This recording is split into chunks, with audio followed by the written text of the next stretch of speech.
Оу! Ха-ха! Люська мен.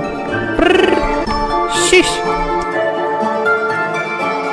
So, what do you want from me, Damone?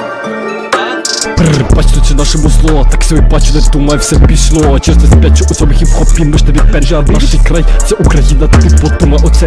Ха, окей, я залітаю як Єгерпен. Моє ім'я Люська мен. Ти не подумаєш, але це правда, ми тут стрибаємо як спайдермен. Він прикинь, тин-тин-тин. У мене цепка на шиї блистить. Ось ми жопі, це розсейруємо. Крепче, ти прикинь.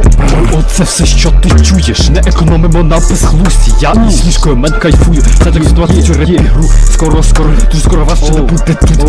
Тянемо тут коло хати, а не можемо гей кричати, бо на вулиці 21-й час небезпечний. Рікнемо декілька укреприй випустили, але стержень. Ай, камні кидай, а не сміх став, значить давай.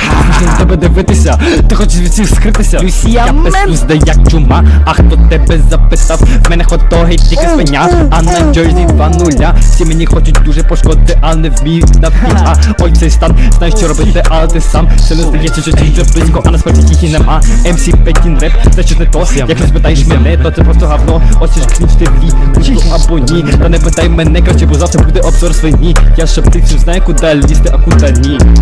Бачите, це наше музло, так собі бачу, не думаю, все пішло. Чесно сплячу у цьому хіп-хопі, ми ж тобі перші, наш край, це Україна, ти подумай оце. Oh, let's go, наприпарюйся я за вас, бо у мене за дорогий час. Люся або Люля Кіпап, мені все одно, хто продає там.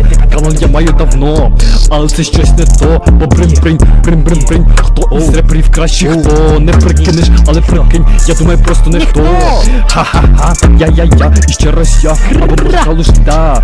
Поки ще не багатий, але скоро буду мати Ламборгіні, Уракан, так Ель Альфа має бабло, ого-го-го-го. Фа-фа-фа, я запіарю всіх, прям з голови до ніг. Хто мені допоміг, слава Богу, без слів. Бо я зараз дуже крута, крутіше всіх, та стиля така. Я стараюся кожного дня, і ось таке жабрівцем. Скоче не скоро я, тільки де поні, коли же бачив зорі. Ходжу собі кожен день до школи, мені або не мирні вдома. Гей, окей, не женуся я за фрік. Моє тільки оригінал сам купував. І ще раз шабрівець, зайтай на біт, бо ми з Люською робимо фіт. Не заглядаємо під чужий стіл, Бог переміг. Всім дуркам зі школи, всім цим малим толпайобам, не лякайтеся кволі, але ми перемогли знову. Бачите, це наше музло, так собі бачу, не думаю, все пішло. Чесно сплячу у цьому хіп-хопі, ми ж тобі перші, наш край, це Україна, ти подумай оце. Ха-ха-ха, Люська жабрівець зафітували перший раз.